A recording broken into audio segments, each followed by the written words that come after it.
ഡിസ്നിയിൽ ഇന്നലെ കണ്ട ഏറ്റവും വലിയ ന്യൂസ് എന്താണെന്ന് വെച്ച് കഴിഞ്ഞാൽ ഡിസ്നിയുടെ എക്കാലത്ത് ഏറ്റവും ബെസ്റ്റായിട്ടുള്ള സിനിമയായിരുന്നു ടാങ്കിൾഡ് എന്ന് പറയുന്നത്.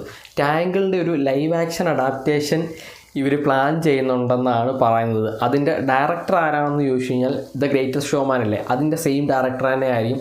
ഒരു മ്യൂസിക്കൽ സിനിമ തന്നെ ആയിരിക്കും. ഓൾറെഡി നമുക്കറിയാം ഇതൊരു മ്യൂസിക്കലാണെന്നുള്ളത്. ഒരു മ്യൂസിക്കൽ സിനിമ തന്നെ ആയിരിക്കും ടാങ്കിളിൻ്റെ ലൈവ് ആക്ഷൻ. ഇപ്പോൾ തന്നെ ഒരുപാട് റൂമേഴ്സുകൾ ഇതിനകത്ത് ആരായിരിക്കും ടാങ്കിൾഡായിട്ട് വരുന്നുണ്ട്. അതായത് ഹോളിവുഡിലെ ബ്ലോണ്ടായിട്ടുള്ള എല്ലാ ആക്ടേഴ്സിനും, ഈവൻ സബ്രീന കാർപെൻറ്റർ വരെ ആയിരിക്കും എന്നൊക്കെ പറയുന്നുണ്ട്. എൻ്റെ ഡിസ്നിയുടെ ഫേവറേറ്റ് സിനിമകളിൽ ഒന്നാണ് ടാങ്കിൾഡ്. അപ്പം ഒരുപാട് ഫാൻസിന് എക്സ്പെക്റ്റേഷൻ ഉള്ള സിനിമയാണ്. നല്ല രീതിയിൽ ചെയ്ത് കഴിഞ്ഞാൽ ഒരു ഭയങ്കര ബ്ലോക്ക് ബസ്റ്റർ സിനിമയായിരിക്കും. 1 ബില്യൺ കിട്ടാൻ പറ്റുന്ന അത്രയും ചാൻസ് ഉള്ള, ഓൾറെഡി ഇതിന് ഒരുപാട് ഫാൻ ബേസ് ഉള്ള സിനിമയാണ്. അപ്പം ഇതിൻ്റെ ഒരു മേക്കിംഗ് എങ്ങനെയായിരിക്കും എന്നുള്ളതിലാണ്. ഈവൻ ലൈവ് ആക്ഷനാണ്, ഓൾറെഡി എല്ലാവരും കണ്ട സിനിമയാണ്. അപ്പം ലൈവ് ആക്ഷനിലേക്ക് വരുമ്പം അതിനെ ഒന്ന് ബൂസ്റ്റ് ചെയ്യുന്നു, ഡിഫറൻ്റ് ആയിട്ട്, അല്ലെങ്കിൽ ആ ഒരു എങ്ങനെ അപ്രോച്ച് ചെയ്യുന്നു, ഇതിൻ്റെ ഡയറക്ടർ എങ്ങനെ അപ്രോച്ച് ചെയ്യുന്നു എന്നുള്ളതിലായിരിക്കും കാര്യങ്ങൾ.